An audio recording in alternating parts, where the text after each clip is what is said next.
Et je me suis dit, c'est trop con au moins de ne pas passer et de ne pas dire... D'autant plus que moi, j'ai été assez malade quand j'étais petit.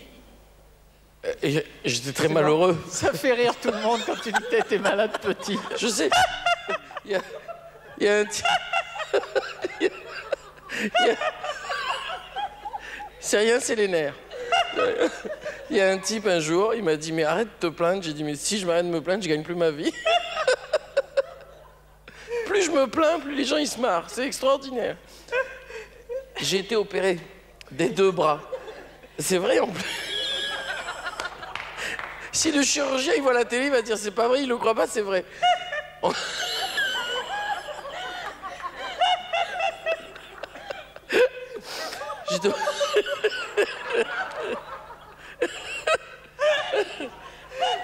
j'ai pas été opéré. Attends. T'as trop chaud. J'ai chaud, tu vois. En fait, cette luette est trop grosse et elle va gêner l'inspiration et l'air qui va ressortir par la bouche. C'est pas très propre. Alors, il y a des solutions radicales. L'opération chirurgicale. Elle est plus ou moins grosse suivant les personnes. Ah oui, c'est pas standard, la luette. C'est un peu comme tout. C'est comme le reste. C'est un peu comme tout. Regardez Yann et moi, par exemple. Il a une grosse luette, mais... Hein, et moi, une petite. Mais c'est pas toujours... Hein, voilà. Donc, ça va être très dur de terminer. Donc qu'est-ce qu'on fait quand on a une grosse Donc, luette quand on a une grosse luette, on se fait opérer la luette. Aluette, vous connaissez? À quoi pensez-vous? Je pense à la présentation d'une émission de TF1 qui représente un œil ou plutôt 2 iris dans une même orbite.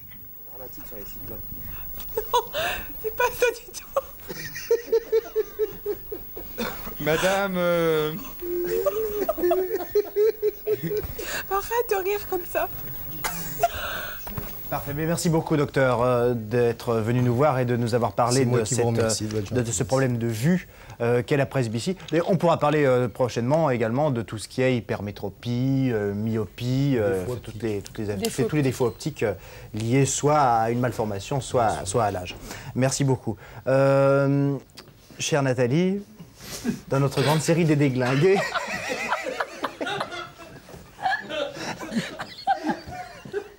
Nous allons maintenant passer à... Mais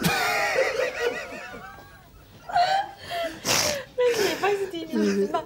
Commencer le mardi matin avec un programme de constipation, de ballonnement, de presbytie, et maintenant c'est ménopause. C'est ménopause.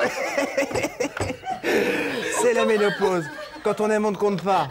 Voici quelques conseils. Bonsoir avec votre série Émilie, la passion d'une vie. À 20h, la météo complète présentée par Michel Touré, 22h40 le soir sur la 3. Et dans un instant, le résumé en images de l'actualité de votre région. Très bonne soirée. Alors, on va croiser les doigts. Est-ce qu'on peut avoir un carte? C'est un gag, là. On fait pas exprès. Alors, c'est quoi ça? Non, ça, c'est la carte d'aujourd'hui. Alors, pour le moment, moi, je ne sens rien du tout. C'est normal. Y aller, c'est normal, il n'est pas encore mis pour vous. Allez-y. Allez-y. Alors, montez. Je mets plus.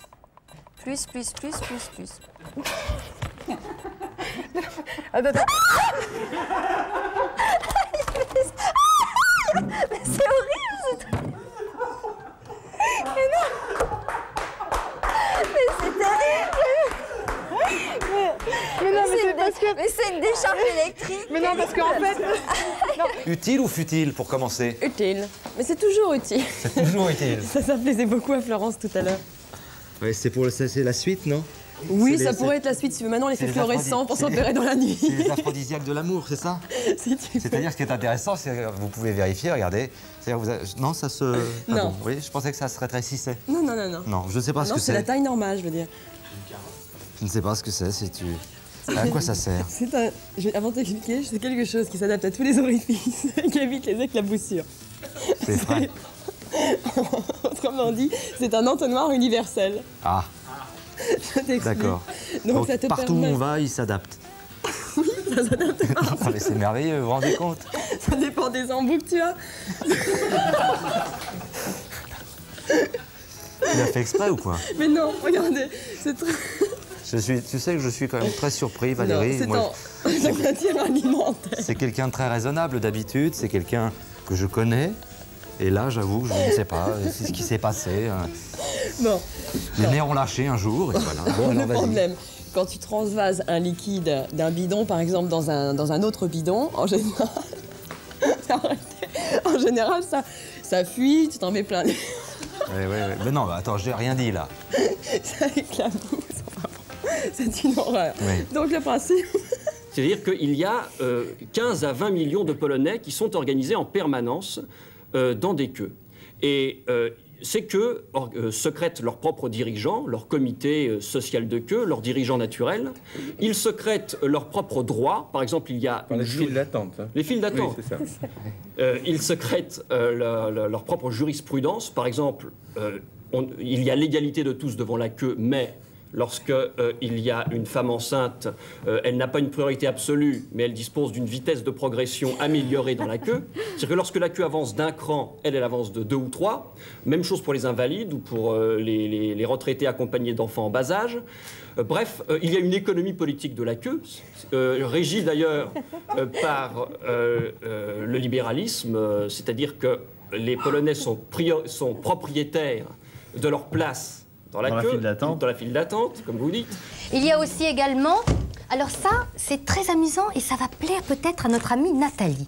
Regarde Nathalie, je vais t'en faire la démonstration et j'espère que ça va marcher. Ça va intéresser aussi le futur papa que nous avons parmi nous. Notre futur papa est connu, regardez, c'est drôle. Alors,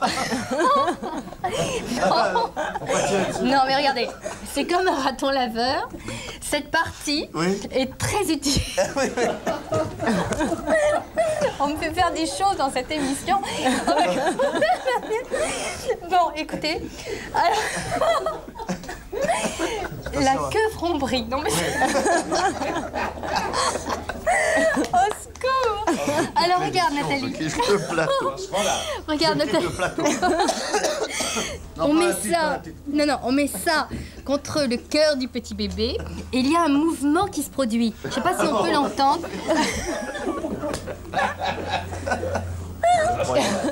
C'est comme un petit vrombissement. Merci Catherine, gardez le sérieux pour moi.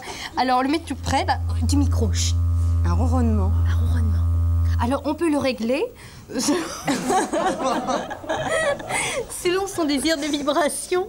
On règle la queue du nounours et on le met sur son cœur. D'accord Nathalie? C'est très mignon ma petite puce. Toi tu ris pas, hein, voilà. Parce que tu prends les choses très au sérieux. Tu as raison mon petit ange. Voilà. Regarde, c'est adorable. Les vilains messieurs qui rient là, on sait pas pourquoi. Voilà. Mais c'est un joujou très utile. Il paraît que ça te plaît? Et puis regarde, c'est rose et c'est mignon comme toi, rose et blanc. D'accord. C'est fait, les deux Philippe, il ne reste plus que Patrice. 2 voix pour une de ces 2 jeunes filles. Eh bien, comment elle s'appelle la dernière, l'indienne là? Sandra. Sandra. Ben oui, en plus, elle s'est intéressée à mes bijoux de famille, ce qui est quand même toujours intéressant. Oh là là, bon, allez, nous allons passer immédiatement à la séquence suivante. C'est-à-dire de continuer à voter par Minitel, essayez de relever le niveau de ce jury, s'il vous plaît. Montrez-nous que vous êtes de véritables téléspectateurs du service public. Il n'en peut plus, Pierrot, mes enfants. Alors, vous avez un numéro de téléphone 3615 God FR3. God FR3.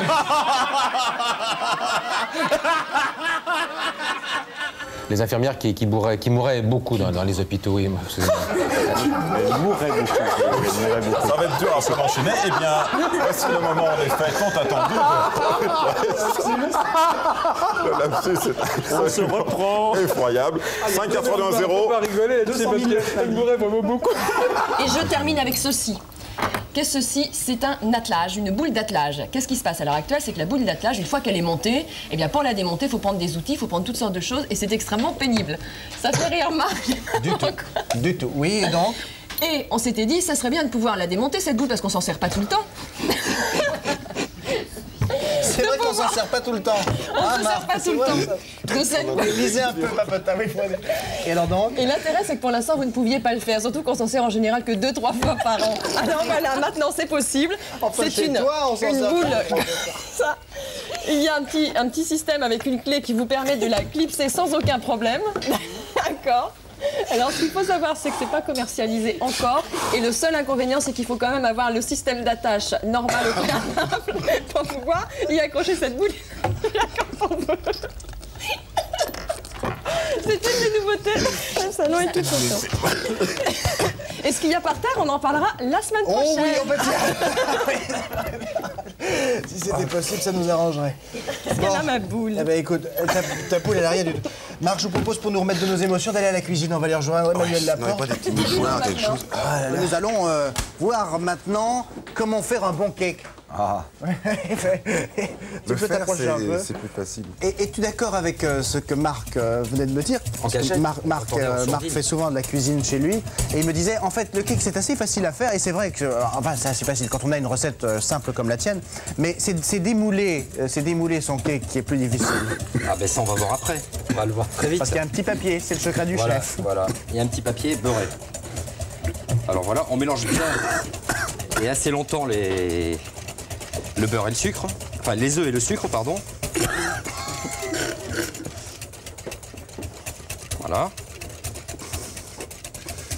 Et dès que ça commence à être bien monté... C'est nerveux, ouais. Chaque fois que je fais un cake, ça me fait... Ça vous fait cet effet-là. Ah, ça me fait... Je sais, c'est... Voilà. Je meurs. Voilà, ça fait une Juste que l'appareil soit bien homogène. En voilà, fait, l'appareil est homogène, le voilà.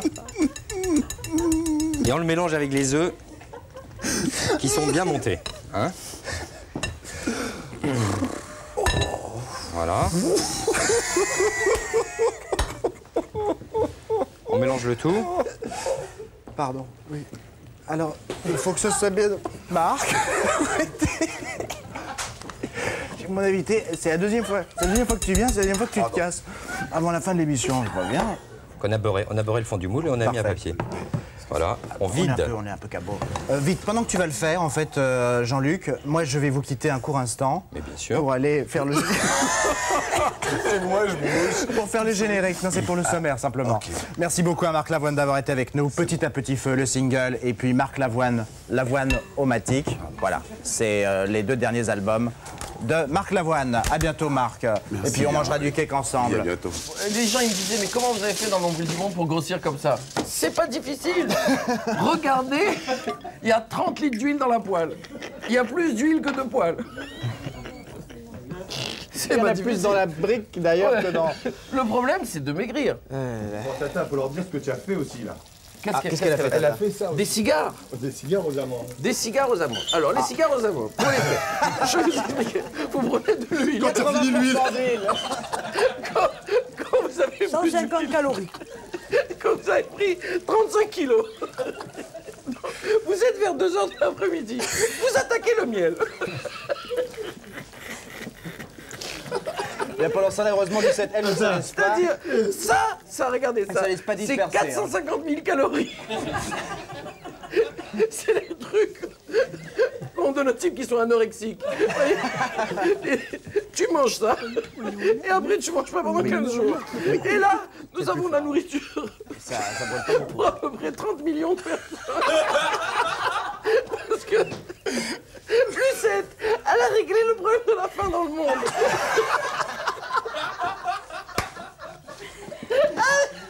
Et voilà. Bouge pas. Mais pour elle, c'est normal. Pourquoi voulez-vous qu'elle rigole? Pour elle, c'est normal, tout ça, c'est normal. Combinaison de préface, de chronique. Bonjour les amis. Heureusement. On va faire culturel pour faire plaisir à Pierre Arditi. Bien sûr, je vous remercie, oui, bien sûr. À Londres, il y a une exposition de morve, de bave, de pu et de diarrhée. Attendez. Mais c'est merdeux ce que vous faites, c'est merdeux. Elle a bien dit une exposition de diarrhée. Si vous aimez l'art contemporain, le quotidien britannique The Independent vous conseille d'aller à Londres voir cette exposition magnifique. Je vais vous dire pourquoi. Je vais vous dire l'explication du quotidien de l'hebdomadaire ivoirien Notre Temps. La contre-performance pour être... Mais faut arrêter l'émission.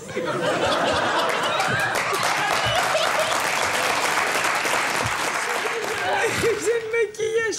Alors faites quelque chose. Je peux pas là. Non, c'est une émission très intelligente, je suis très content. Ça y est, voilà le schizophrène, mes enfants.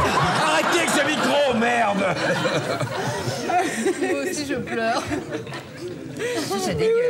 Ouais, moi, ça coule. Elle, je sais pas comment elle fait quand elle pleure, ça ne coule pas. Ah oui, c'est une catastrophe. Mais c'est lui qui me fait. C'est intenable, un truc comme ça. C'est incommensurable. Mais regarde sa tronche. D'autant que la Loup est tombée en mer du bateau, qu'il a été récupéré par Jean-Louis, c'est jamais facile. Éric Dumont, lui, a perdu... Éric Dumont, lui, a perdu son mât, pardon, et il est en train de rallier actuellement les Antilles, c'est pas facile. Et c'est donc Jean Morel et Fred Dairel que l'on attend vainqueurs en monocoque. Non mais il y a eu un bruit bizarre, excusez-moi. Alors on va retourner sur la plage avec Bernard. Vous nous emmenez toujours sur la plage. Non mais moi je suis fixé sur la plage ce soir. Au tragique, ô combien. C'est la lettre de mademoiselle Chantal Méliot, demeurant rue Fauchier à Marseille. Elle nous écrit ceci. Voilà. Enfin, allez-y, Gérard. Oui, voilà 5 mois que la cuvette de mon WC est fendue. Bien entendu, il y a une fuite. Je suis obligé en permanence d'avoir un récipient sous la fente. Et de ne remplir la cuvette que lorsque j'en ai besoin. À force s'ajoute mademoiselle Méliot, demeurant rue Fouché. C'est le robinet qui commence à avoir du jeu. Le plombier a fait un devis, mais je voudrais faire payer. Réparation par qui? Par la propriétaire. Et je n'arrive pas à mettre la main dessus. Que dois-je faire? Et puis une drôle d'histoire. Dans la région de Xertigny, les vaches connaissent quelques petits problèmes de vélage. Une maladie qui sévit depuis 2 ans à Certigny et qui laisse perplexes les services vétérinaires. Jugez plutôt, les vaches de M. Rollo souffrent de non-dilatation du col de l'utérus pendant la gestation. Ces vaches, pourtant en bonne santé, sans jamais montrer des signes de maladie, sont prises de subites contractions, puis meurent d'une hémorragie ou d'épuisement.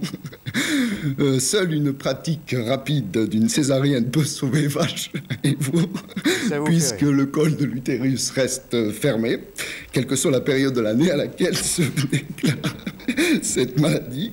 Le plus étrange, Jean-Pierre, c'est que 5 jours après la césarienne, je vais arriver peut-être à le dire, le col de l'utérus des vaches opérées s'est dilaté. Les analyses et les prélèvements réalisés n'ont donné aucune réponse quant à la cause de la maladie, ce qui inquiète M. Rollo, qui voit son cheptel diminuer d'année en année, et tout ça pour une histoire de col fermé, été comme hiver, Jean-Pierre.